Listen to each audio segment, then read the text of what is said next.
What the hell? You have to start nesting, and you need to start now. Vanilla CSS got a nesting module, so you don't need precompilers. Bye-bye! This is regular CSS.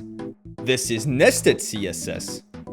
You don't have to recall the parent element. Easy, right?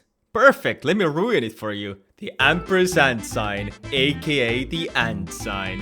When nesting child elements, you don't actually need it, but you should still use it because I said so. The sign becomes actually necessary when calling elements on the same level, which is done by adding no spacing in between the sign and the element. Now if you were to put the sign after the element, you'd be specifying the parent.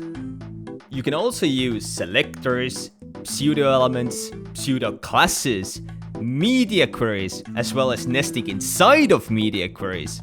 You can't nest keyframes, layers, and font faces. But let's be honest, no one cares. Make sure not to commit the sin of over-nesting.